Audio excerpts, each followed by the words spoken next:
Good morning, good afternoon, good evening, wherever the hell you are. This is Luna fucking Rose, and this is Recovery and the Raw. This is the platform where real recovering addicts share their experience, strength, and hope. I feature one or more speakers' story within a month. Graphic language is permitted. Actually, I've been doing a little bit more than that lately, so I upload pretty quickly now. So anyway, graphic language is permitted. In the meantime, we encourage you to leave your comments. Although we are not affiliated with NA or any other 12-step fellowship, approved literature is permitted. Just remember, this is your recovery in the raw. If you want to speak, we would love to hear from you. Or if you would like to donate, please send either request to recoveryandtheraw2050 at gmail.com, all lowercase. And with that, today, family, I have Louie. And Louie, why don't you tell us where you're from, what your clean time is, and Sure. So definitely an addict, and other people call me Luigi. Originally you born and still raised in sound, New I'm York. sorry, you still sound muffled. Really, is that bad? Yeah, a little, yeah. Is there a way you could use like your phone speaker? Yeah, but you know what? So let me go into the car where it's private. Okay. That'll be better if I just go into the car because I'm in a secluded area. But once I take off these headphones, it's gonna be bad. So my car is right there. Awesome. Hey, progress, not perfection, we say. Yeah. So sorry, audience, for the technical difficulties. Please stand by. Hey, it is what it is. We're humans. If they don't like it, fuck off.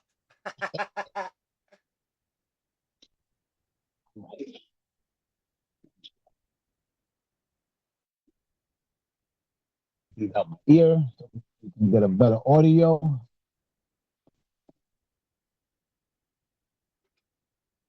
Car on, get the AC going, take these out.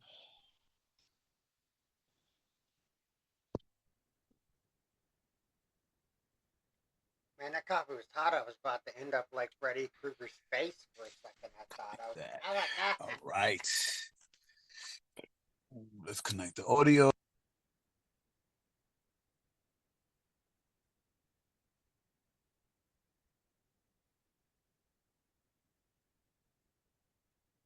It's the car yet. 1 second.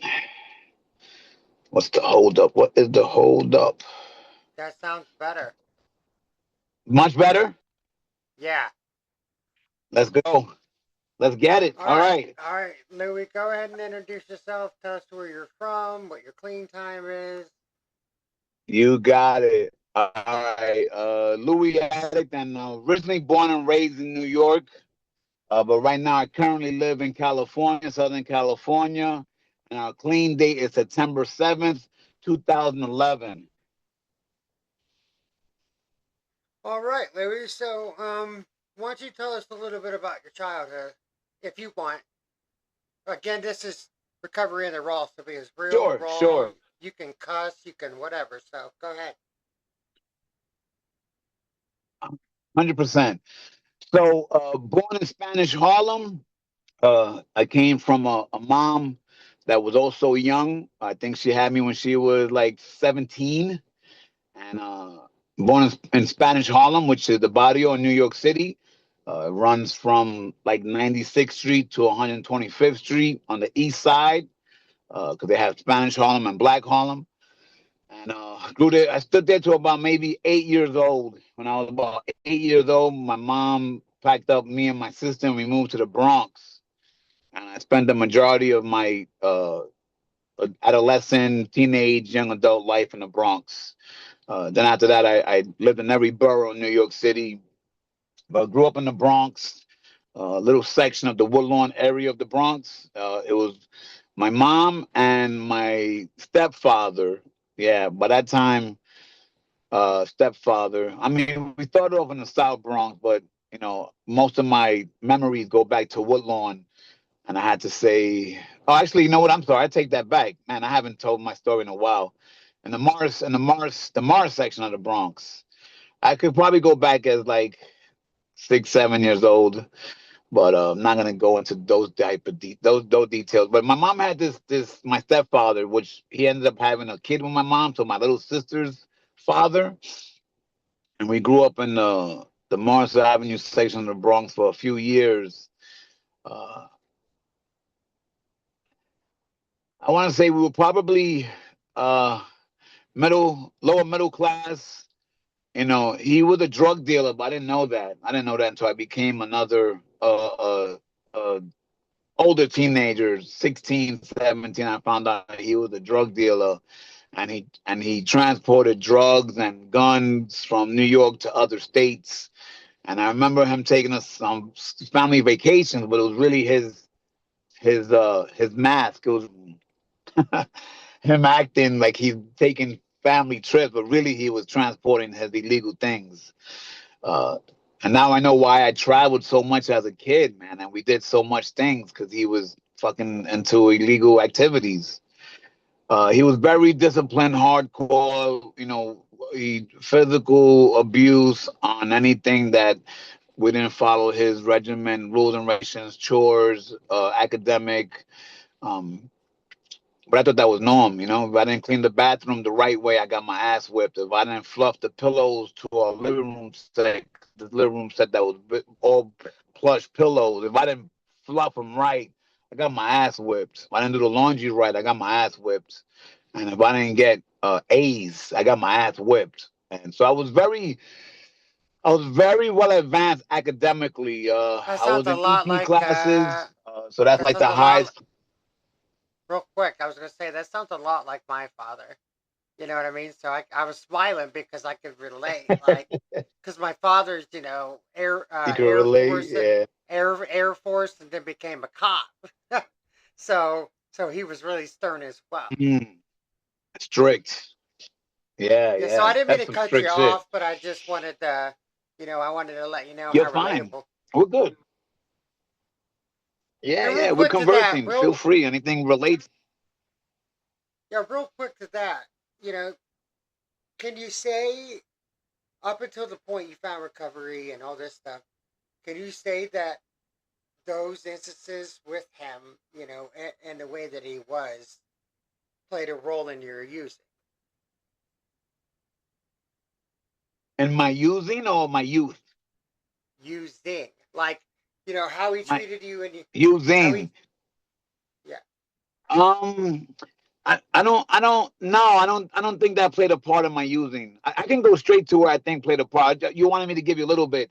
No, what played a part in my using was uh my mom. And I'm not blaming my mother. I'm just saying that my mom's need to find validation in men, it took her away from me, so it caused abandonment and neglect, right? So because what happened was, by the time I hit 13 when I got into drugs. Let's go straight to 13. So by the time I got to 13 years old, there was a new man in my mom's life. That my stepfather got arrested. The feds came and got him. And like I said, I didn't know what was going on. So when the feds came and got him, that one role model that I had in my life was gone. Also, he was molesting my sister, which I didn't know that yet either. And him molesting my sister, she would molest me, right? So the ages of 8 to 13, she would molest me and have me perform on her and do these things. So by the time the feds came and got him, the molesting stopped between him and her and me. And then some new guy came in, and I just felt neglected from my mom and abandoned. So at 12, 13 years old, when that happened, both those things, and I started hanging out with the kids in school, and I heard the word incest, it created shame, and shame is how I view me. So the shame became one of my first masks. And then there was guilt, because guilt is how I feel about what I've done. And doing the things I did to my little sister, my big sister, made me feel that certain way also. And like I said, I was academically advanced. However, I just there was something missing. I couldn't identify it. Because I didn't have any coping skills at 12, 13 years old. But when I look back, it was because I wanted my mom's attention. But she was so focused on this new guy. And this guy was a mess, man. And I remember his wife at the time came and she beat up my mom. It was just nasty, man. So because my mom was so caught up in her relationship with this new guy, her hand on my discipline was loosening up, and I started hanging out late, and I started hanging out with the wrong crowd. Meanwhile, I'm actually just trying to get her attention. I was getting into a lot of trouble, and I found that the only way to get her attention was for me to get in trouble and have super school get involved or whatever. But that wasn't enough for me, man. And I met this one guy. Name was Born, my best friend, 5% on black guy, and we clicked, man. And yo, talk about underworld. He was all in the underworld. His uncle was a pimp. He had like five women, uh, drugs and guns and shoplifting and robbery. And I'm here. It is. I'm 13 years old, going on 14, and he becomes my best friend. And he just taught me everything of the underworld, like the beginning process of the underworld, pimps and hookers and drugs and drug dealing and all of that. And that's where I started detaching from school academically. I started detaching because it made me feel a certain way, and the gateway of drugs and alcohol lasted a couple of years, 1 or 2 years, and then I shot straight into hardcore because I got this guy that's hanging out with pimps and hoes and hookers. No disrespect, prostitutes. And then I How old also was into uh graffiti because in New York. how old were you when you Go started ahead. how well first off you might want to switch to your data and not your Wi-Fi because your camera's cutting out a little bit. Um I'm on also I'm on data. I'm on data. Oh, okay. All right, cool. Also, how old were you when you started your heavy usage? Uh 14. Wow. 14. Yeah. I did weed and alcohol from 12 to 14, and at 14 I picked up crack. Do you have a horror Which story? which it was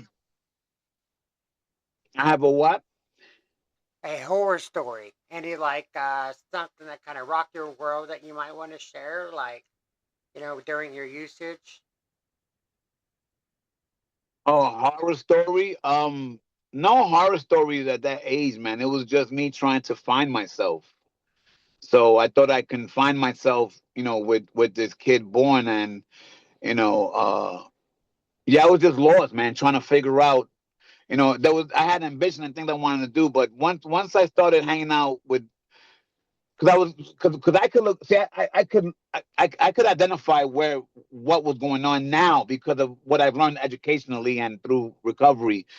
Um, he made me feel a part of, man. So I became a part of the street, and that false sense of respect or fear played a major part in molding me into a player or a criminal, right? Because I got into criminal activity at 13 years old, and that's been my life. I have 43 arrests, and I spent 10 years in prison. You want So, to share? Do you want to share some of your crimes? sure, yeah, from robberies to possession of weapons to drugs to shoplifting to burglaries. Those are my crimes. And yeah, just really just trying to find myself and not knowing how because I'm incapable and I'm just getting all this misinformation. And my mom not being around, and that new guy, fuck him. I don't want nothing about him because how he was treating my mom. But I was too young to do anything. I couldn't defend my mom's honor or her physically. I'm 14 years old because she got involved with a married man, and my mom got beat up twice by this lady. Once in the street and once at the fucking house. She came in, she knocked on the door. My mom opened the door and she beat the fuck out of my mom with a blackjack. And so the drama that was going on within the household. And my sister left at 16. She had my mom sign that she can leave, and she left, and she was a heroin addict, intravenous. So I just felt alone, and I found my way. I found the love in the street. Tupac kind of says it, man. I just found my love in the street, man. Being a thug from those cats. Anything major? Nah, man. The drug use just progressed, man. One of my hobbies as a kid was graffiti writing, and it was illegal. But man, did I write graffiti in New York City like fucking madman. It was my another way of escape was graffiti writing, and I would stay in the train yards for days. I would break night in the train yards. In the middle of getting into drugs heavily, the drugs took me out of that one hobby that I was madly in love with. Later on down the years in recovery, I got to fulfill some dreams and travel the world clean doing graffiti, subway art, and countries, Switzerland, Italy, crazy shit in recovery. But back at that time, yeah, it just progressed, man. I started meeting other thugs and so-called little gangsters, and they showed me the guns, and I got into guns, and I became violent. I became a very violent guy, going to Rikers Island, and either you was a Maytag or you made someone your Maytag, and I didn't want to be someone's Maytag. I didn't want to be some chump. So I ended up chumping people, and there was prices to that too, man. I got stabbed in Rikers Island, almost lost my life. Got stabbed 5 times. Four of those punctures hit my lung, and I collapsed. The trauma that I was going through as a teenager, and that happened on Valentine's Day, 1990. So I was 19 years old when I got stabbed up in Rikers Island, and Jeez. Oh my going God. to prison, and yeah, going to prison and going to they call it Gladiator School in New York. It's called the Elmira Correctional Facility, and that's where they send the young guys. And then almost being violated there. I remember taking a shower like my second day there, and they mixed up the gallery. The gallery is a housing unit, and they didn't grab me. I was one of the last ones to leave with this gallery, which was like that mission gallery, and they brought the lifers in. And I remember being surrounded by these two big black guys, and one smacked my ass. I'm in the shower, butt ass naked, and one smacked my ass, and I'm over there lathering my face. And when I look back to look, yo, you look fucking sweet, bitch. And I fucking ran out that shit naked. I'm there sliding everywhere, and I'm trying to get the fuck out this fucking bathroom in jail. And I'm like, see yo, see yo, see yo. I'm 19 years old, man. I'm a kid. I'm like, see yo, see yo. And fuck, man. I end up catching the guy that stabbed me. I end up catching him in the yard, and I almost took his eye out with a fucking weight pin because I was so angry and so worried about um reputation, my image, that Is he blind they would say now? here Is he that blind now because of no, that? he didn't. Nah, I wish I took his fucking eye out. No, I'm kidding. Recovery makes me not want to wish that. Yeah, right, right. But no, he didn't get Um, blind. I Go ahead, shoot me, shoot the questions. yeah, so when did you, moving through this, let's say as an adult, like what incident caused you to change your direction in the recovery? Just the lack of parenting, man. There was no major catastrophe. It was just the lack of parenting, the lack of not having the love that a kid needs. See, I'm able to identify shit now, man. Now I see the importance of how kids and children need love, and that's why now I say I'm madly in love with my son, Lucas. And that's because recovery did that. Because I do not want to be responsible. I do not want to be a fucking parent. I can't even stand children. But recovery takes that and allows God into my heart. But there was What no made major you incident. It was just the lack of what made you want to come to recovery? desperation. Um, yeah, what made me want to come to recovery. So just I want to give one more some in depth shit about the using, and then I can talk about recovery all day. So as it progressed, I went from crack to sniffing heroin, from sniffing heroin to shooting heroin intravenously. Progression. We talk about this in recovery. Addiction is progressive. So was recovery.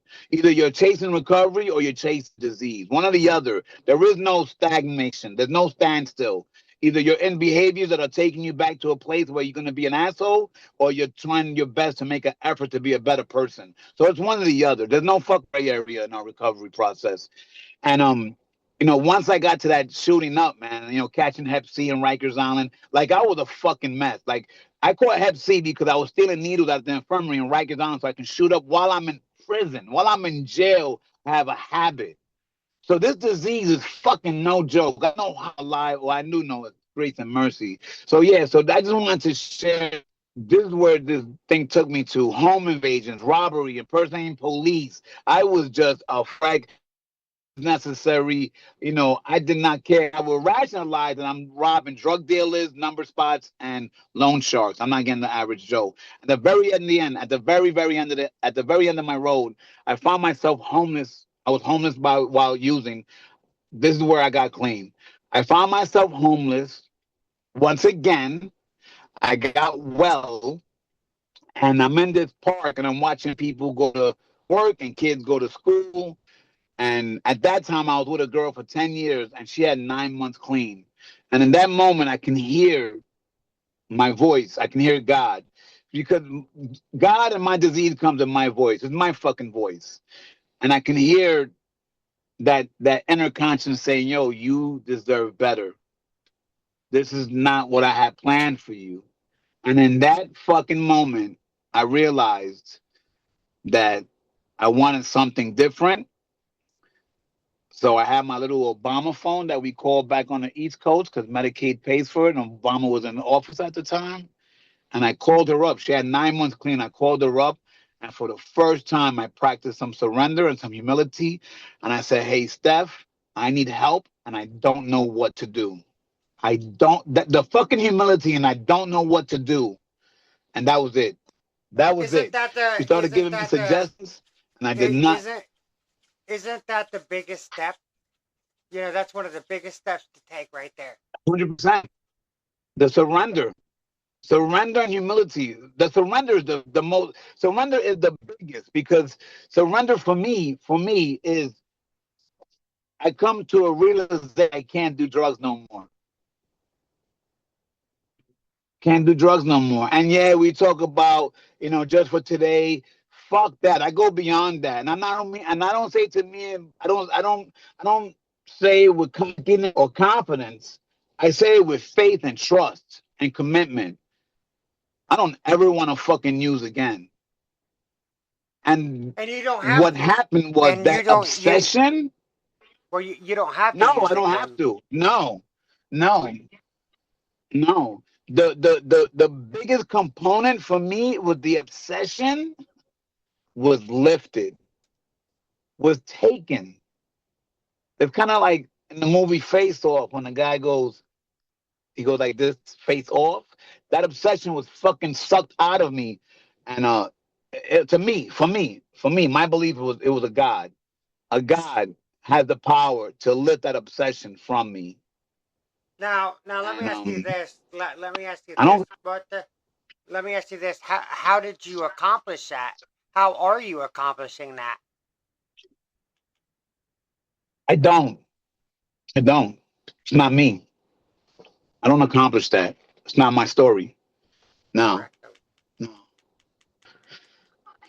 Yeah, not my story. Well, I don't accomplish that. I can tell you see. Go ahead. um, Shoot the question. like how important basically is it to have a sponsor and work the steps? It's very important. It's detrimental to my recovery because I need parental supervision. Because up here, I'm not allowed upstairs. When I go to my thought process, when I go up here, I'm fucked. So I can't go up there alone. So that's why we say don't go up the steps alone. I need parental supervision. I need that person that has experience because I don't know what the fuck I'm doing. And if I think I can do it by myself, I'm a fucking asshole. Because obviously I can't do it by myself. I have 28 years of using. But if I have that sponsor, that man or woman that has experience, and look, I keep it 100. Boys and girls, it ain't just about fucking staying clean, man. Get that shit out of your head. Staying clean is just the beginning process. Because fucking abstinence is too simplistic for me. Being abstinent is too simplistic for an addict. Jimmy K, one of our founders, made it real clear. His fucking quote is abstinence is too simplistic for an addict. We must recover. So, yeah, I can stay clean for the rest of my life. I can. I'll probably be miserable. But in order to be a productive member, a happy person, a loving person, I need to learn, I need to recover. And recovery, what I've learned, is a way of life. It's not a fucking standard. It's not a fucking guideline. It's a new way to live. Because when I look at how I was living, I wasn't New fucking way. kind or compassionate. Yeah. So this new way of life, right? This new way of living, I have to practice it for it to become habitual in my lifestyle. But I need someone to guide me. And again, this is just my belief. My sponsor does not give me answers, man. I don't go to my sponsor for fucking answers. Guidance is not an answer. Guidance is just someone leading me to the answers. Because my sponsors so far that I've had, four sponsors, they always make me come up with the fucking solution. And that's how my process becomes solution based. My thinking becomes solution based. No perfection, because fuck yeah, I can still act out. Shit. Let You something know not go what? my way I and I always want to go to the said fucking casino. I always said that, like, you know, and for me, imagine, if I decided to close my eyes and drive a mile down the road, um, that would be me without a sponsor. You know what I mean? So much damage would be done if I tried to do it on my own with my eyes closed. Yeah. And absolutely. And my experience in 14 years, I've gone a month or two without talking to my sponsor, and my life is in disarray. Yeah, it becomes unmanageable because I don't have someone to talk to. It talks about in our sponsorship pamphlet that it's when two people share their story together, it creates a heartbeat. So when we share that story and we bond, we're bouncing shit off each other and we're helping each other grow. So it's vital for me to have a sponsor. I can tell you when they talk about like going to meetings regularly, prayer meditation, um, service. To me, the two biggest things or three that really hit me in the beginning was sponsorship, meeting regularly, and step work.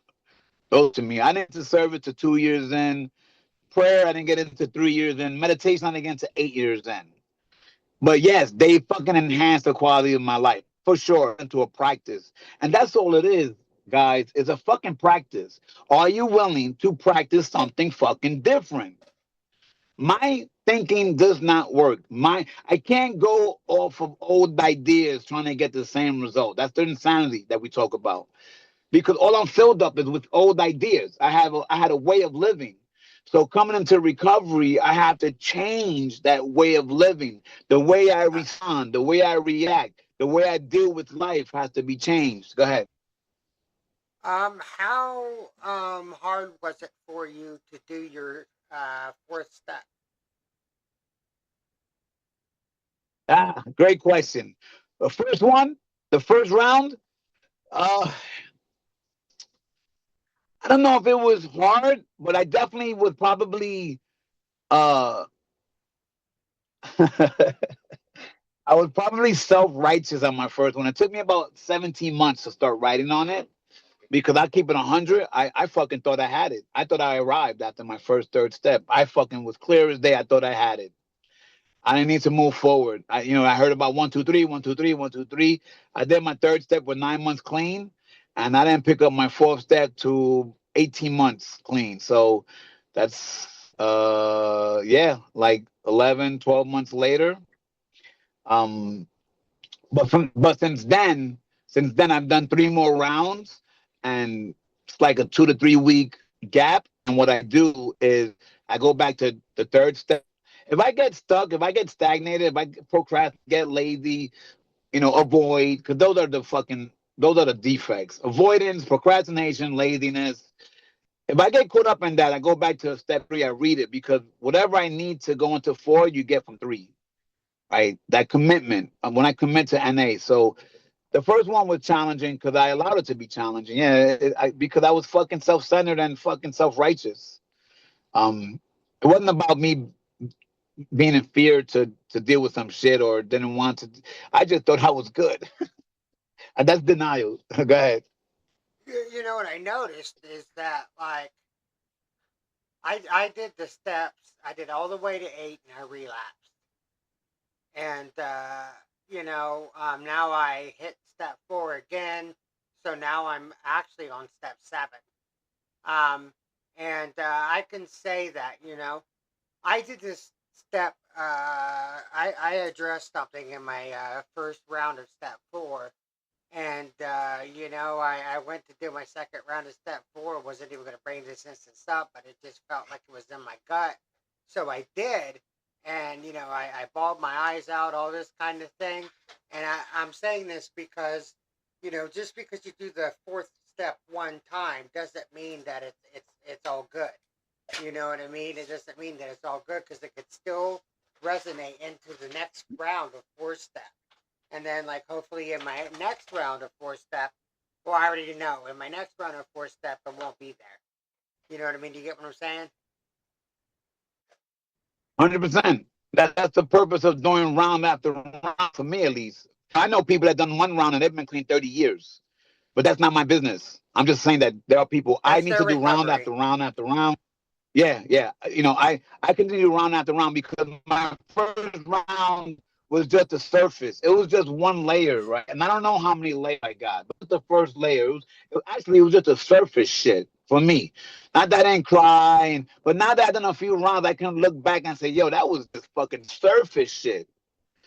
And not until I go into deeper, another round, and I start digging deeper. Because on the first round, I wasn't even thinking about my fucking father on the first round. I was looking more on how fucking being treated by my mom and my sister. The second round, I started going into my fucking daddy issues, you know? The third round, I started going into my parenting issues. Like, fuck, man, it to go as long as I want to grow. So it's my understanding that, we're going to have to do these steps, for the rest of our lives. And I'm okay with that. Yeah. I take out the we concept because yeah, I don't know about right? You just said it like 3 minutes ago. That's their process. One person did it one time. So a lot of times, so I've learned to be real. Uh, I learned to be real comprehensive of when I use the word we. I have to do the steps over and over, but we do need each other. Right? A lot of the Yeah. stuff is the I. I am responsible. Not yeah. We are not responsible for my recovery. I'm responsible for my recovery. So maybe Luna had to do the steps over and over, right? Because that's where it becomes personal, man. It is. It's Oh, very yeah. personal. Well, correct. And I will. Like I said, I'll do that the rest of my life. And it is Yeah, me, again me too. and it is again up And to so I can't read and write no more. I'm to sorry. each Go their ahead. own. To each their own. How they do their recovery is how they do their recovery. So long as that they're doing recovery. Yeah, yeah, yeah. I've I've I done even go. I even go as far as like I get to a place where I become accessible. That's it, man. I don't fucking manage, control, try to oversee no one's recovery. What you doing, it's really none of my business unless it affects any as a whole, right? Because I have traditions in my life. So as long as you're not fucking with a newcomer or you're making someone feel uncomfortable, that you're not affecting it as a whole. You're not fucking interrupting our unity. Because if you are, I will fucking make you like an asshole. Yes, I'll come with love and kindness. Hey, please, da da da, whatever.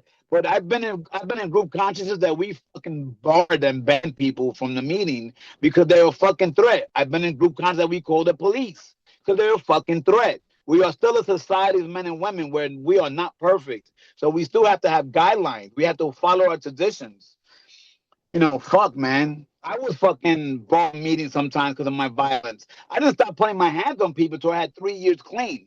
In the rooms, out the rooms, women, men, I didn't give a fuck because I didn't know how to deal with myself. Do you have But any we get to arrest these sponsees? things. Do you have any sponsees? Not right now. No, not right now. Great question because I just let three go. I just let three go like a week ago. Now that's important. Yeah, That's important. I had That that that's important because like sometimes I've done sponsoring, but there's sometimes where my life gets in the way and I can't be there. You know what I mean? So I suggest that they find another sponsor. 100%, 100%. Thank God I'm capable of understanding that I'd be a diss to you. Thank God that I have humility to say, yo, I am going to be a disservice to you. You need to find someone that's going to be suitable for you at the moment. I'm not, and I will hold you back. And that takes humility and honesty. And yeah, I was just in a really bad place. And then my job, my hours shifted, so my availability that I had in the evening was where they was available, and we were doing our step work.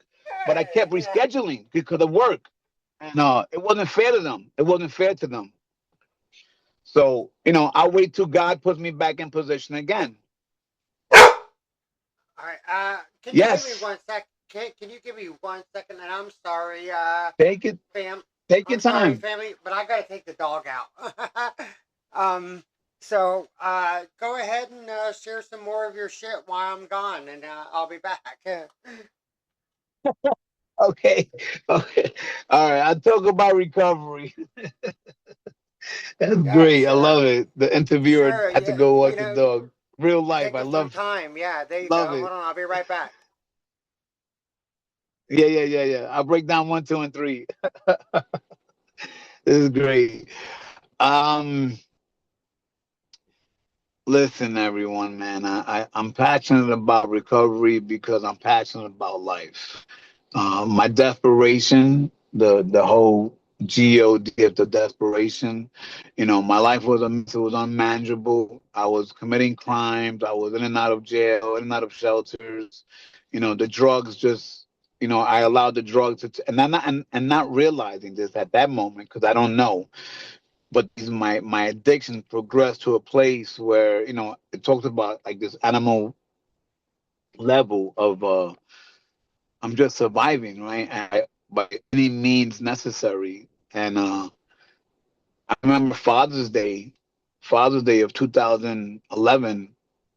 I'm teaching my 14-year-old, 15-year-old kid how to shoplift and how to create distractions. I'm taking her with me to participate in criminal activity. Then they go to grab me, and I leave her. I leave her there, right? And they arrest her because she got the bag of stolen goods, and I leave. And they call me and they say, "Hey, we got your kid." And I'm like, "Hey, call her mother." And I hang up the phone because I'm trying to get well. And then they call me from the police station and say, "Hey, we have your kid. She's a minor." And I'm like, "Yo, call her mom." This disease ain't no joke, man. Using, at that moment, the drugs are more powerful than me. And the obsession and compulsion is no joke, man. The obsession is the mental part of like I just continue to keep thinking about it over and over until I get it. And then once I act off to go get it, there's no stopping. There's no stopping me, man. I'm gonna continue to chase it until I find it and I use. Right. And it's just a vicious cycle over and over, right? And then the self-centeredness part of my disease, of my addiction, is that everything revolves around me, man. It's all about me, my means and ways. I'm hurting anyone. I'm doing all the manipulation and the lying, anything I have to do to get that next one. And it's no joke, man, because it does take lives. And when I finally was in that park and I called for help, she told me to go to detox, and I went to detox, and I came out to detox, and she said, "Well, come to Philly." And I came to Philly, and she didn't have her own place. This was an ex-girlfriend of mine of 10 years, and she didn't have her own place. She was staying with family, but they were gone for like 5 days. So she said, "Come here for the 5 days, and then we'll figure out what we're gonna do with you." So I came out, but I used and I hit it, right? I hit it. I wasn't entirely ready yet. I was not entirely ready, and I used, and then I went back to New York, did another detox. This is like in a 3 week period. Went back to New York, did another detox. I came out, went back to Philly, and I stood at this place called The Last Stop. It's in Kensington. It's a horrific place, man.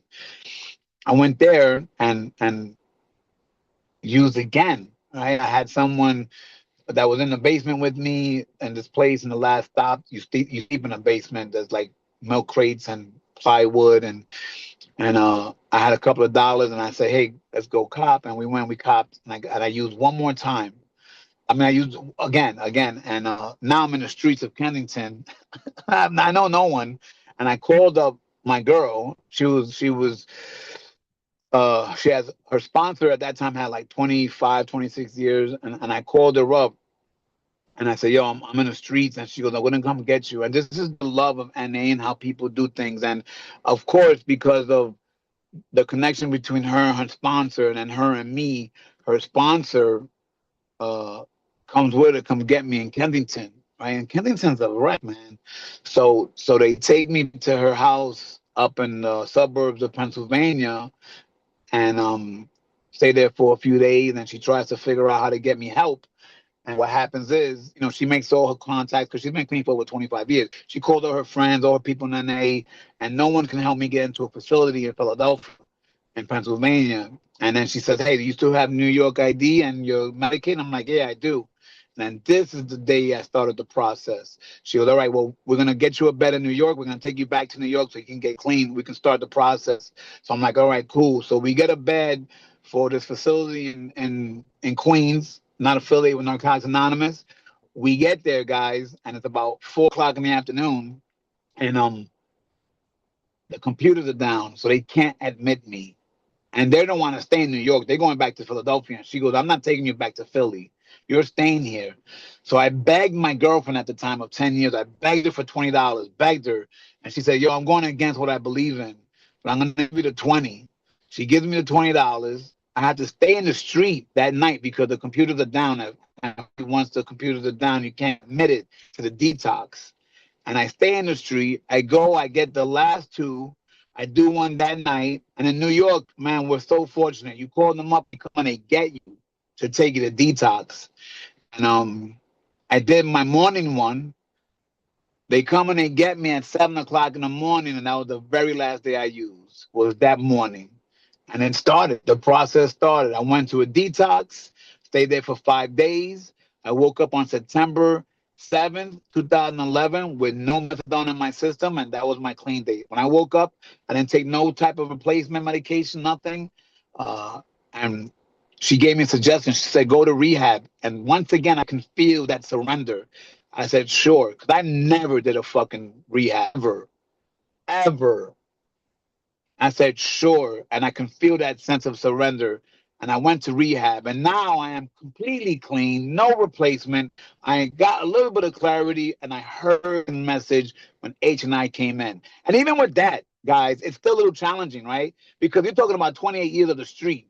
And here comes a guy on a Saturday night with 18 years clean, and he's talking about giving a message.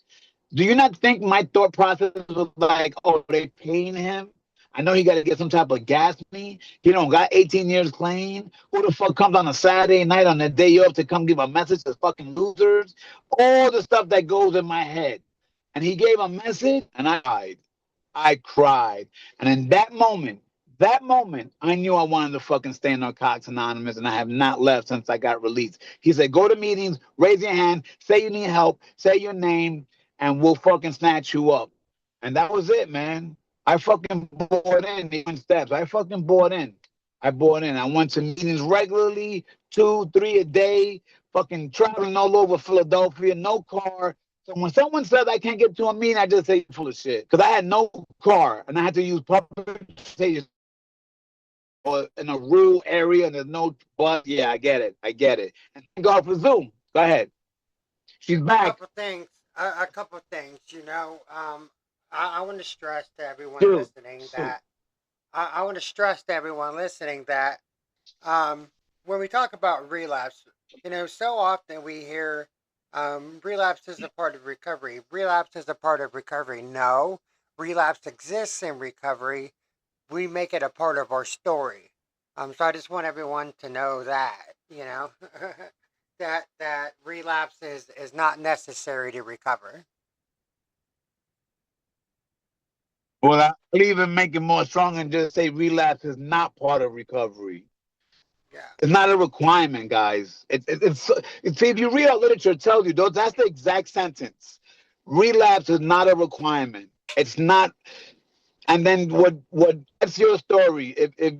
If you relapse, that's on you, right? And I'll even go further. I don't have relapse on my story, but I've learned to understand that, for you to have a relapse because you was working a program, you was in recovery, you just wasn't abstinence. There's two fucking different things, and people don't want to look words up. You could be abstinent and not working no fucking program. You just stop using. Recovery, again, like I said in the beginning, is a new way to live. If you was changing your way and you had a couple of fucking years clean and then you fucking go out and use, yeah. But again, I'm not an expert on it because it's not part of my story. So relapse is not a requirement. It's not part of fucking NA, man. It's a decision you make. It's not by accident. If you read recovery and relapse, it makes it real clear that relapse is a choice. It doesn't happen by accident. It's a choice. Staying clean is a choice. Any other yeah, and questions? again, I love the questions. I don't like yeah, talking about myself. yeah, and again, I may have misheard, too, because I was kind of outside trying to listen, but the microphone or the headphone was cutting out. So, basically though, a lot of people who come into H&I, they let people know the story so they don't relapse, right? Like when they come into H&I, they let you know what happens when you relapse because relapse is a part of my story. Okay, it's a part of my story. Right. I relapsed about 4 times. Um, and now I'm 8 months and 6 days clean, like I said. So, again, hey, shout out to H&I for hitting your soul. You know what I mean? I also was probably at a place of desperation, so I was open to it. It's for me, everything was aligned. I'm a big believer of God, so everything was aligned. I became open minded at that moment, right? God's another great topic I like to talk about. I could talk about God all day. Like, does God have a say so in the way life happens? Clearly, I believe that, but he just don't. He don't get involved, right? Because he gave us the ability of free will. See, there's four wills. There's four: free will, self will, my will, God's will. We have, as humans, the ability of free will. Means we have a choice. That's free will. I could choose to do recovery, or I can choose to be in the mayhem of fucking disease. Free will. No one puts a gun to my head and says, "Yo, put the fucking needle in your arm." No one says, "Yo, go drink a fucking beer." No, I do. Me. It's in me. The drugs are harmless, man. They're fucking harmless, and people don't get it. The steps allow me to take full accountability of my actions. It has nothing to do with people, places, or things. I can no longer point that finger. Anytime I get into something, it's Louis that makes the fucking decision. No, And they you're don't get exactly it. right. You're exactly right there. And I tell people all the time, if you see a gun on the table, it's only a gun on the table until you pick it up.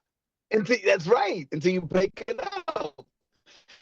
And I'll give a little bit more intricate so people could see what I'm talking about, my belief. The drugs are harmless, right? It's me that make a decision to pick it up, right? Once I put it in my system, then it becomes harmful because what makes me an addict is the reaction to drugs when I use them. And that's why they say real clear to stay away from active addictions. Don't do the first one because once you do that first one is too many. A thousand never enough. The one being one too many is because now I reacted the compulsion. Because once I do one, I can't stop. And being clean, same thing applies with women, gambling, Oreos, sex. You get, you know, And You this is know, why it's addiction so addiction is the disease, but it's the person who, because I was born into addiction, so I don't have to live a life of addiction. I choose to live a life of recovery. correct. It just happens to be that once we put the drug down, it'll manifest in other areas, and this is why we have to learn how to cope with it. And the steps are the coping skills. It's fucking coping skills to me. Simple. The new way of living is to learn how to cope with life as it arises on a just for today basis. The concept of just for today is a learned skill. By step work, you get to learn how to transform your brain into the just for today concept. And I don't have it down packed because I can still go in the future. I just don't go in the past that much. Not like I used to 14 years ago. But the future, go ahead. I always hear that, a lot of people say if you have one foot in the past and you have one foot in the future, you're pissing on today. Yeah. It keeps you miserable because you don't know how to stay in the moment. All of this shit is learned behavior. It's a skill, a learned behavior. You want to get Just better at like fishing? Go anything. fishing. Yes, yes. Exactly. Like if you want to You work got to go out, every work day. out. You know what I mean? Every Like, day, every day.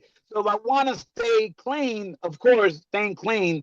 There's only one thing to staying clean. You want to stay clean, just don't pick it up. Go ahead. Go ahead. Shoot the question. bottom line again is this is a program of any recovery program is a program of action.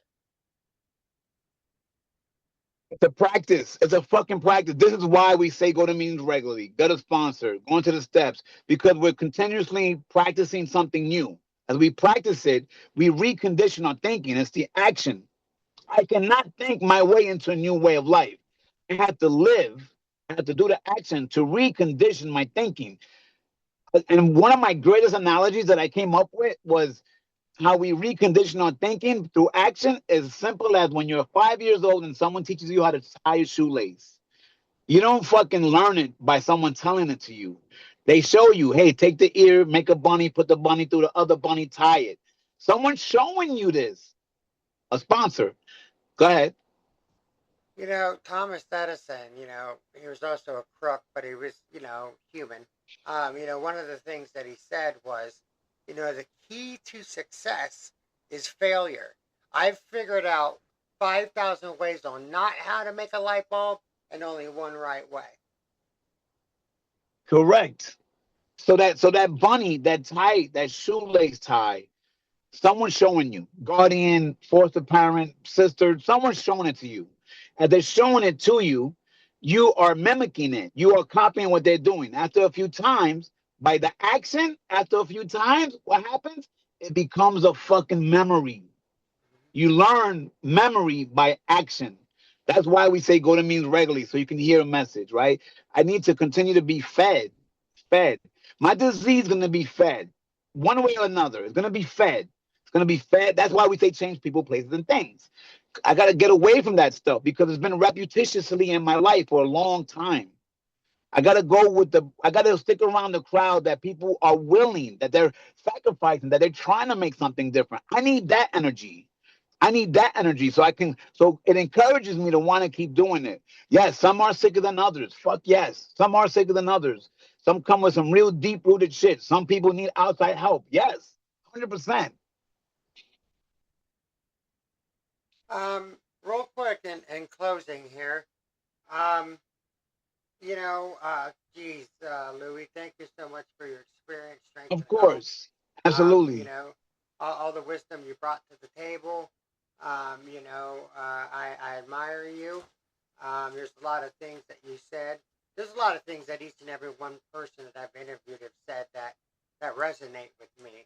If you stick around long enough, you're going to hear your story. Type shit. So, again, thank you so much and you can stay on after this so I can talk with you. But, I do want to say one more thing is that if you happen to have any of the graffiti artwork you did, feel free to send it to me and I'll post it below in the comments. Oh, hell yeah. I got videos, I got pictures, of course. Hell yeah. Absolutely. There was a gentleman that I Quite a interviewed. quite a trip. there's a gentleman I interviewed. His name was Narado, and he wrote some recovery-based songs. And I, featured him in the interview, but I still got to add him to his comments. But I'm starting to ask people what their talents are and to share them with us. So, feel free to send me what you have, and then I'll put them in the comments below. I'm going to try Sure, to upload this. I'm going to try to upload this here in a bit. I've got a lot to do, a lot of work to do with Apple. Apple takes it's more tedious to upload things, but for Spotify and YouTube, I could do it right away. But Apple makes it kind of sure. difficult. But with that, is there one more thing, just one last thing that you could say to a newcomer or anyone else who's struggling right now? If this is my personal experience that I'm still walking through this stuff, man. That um, if you find the strength within self to keep that drug, put the drug down, not pick it up, man, and you get into this new way of life. I I have been able to create the life I want. And that's the profound statement for an addict. I'm not saying you could become a fucking astronaut. I'm really saying, man, that you can create the life you want. It's all up to you and it takes work, man. But it beats trying to fucking live the life of using and whatever I had to do to use. So that's it. You did say one thing is that I'm sorry, any recovery program, 12-step program, doesn't offer you riches, fames, fortune. It just offers you, like you said before, a new way to live. It offers you to be a functioning member of society, and that's more. And I've been a functioning member of society way more than I could have ever thought.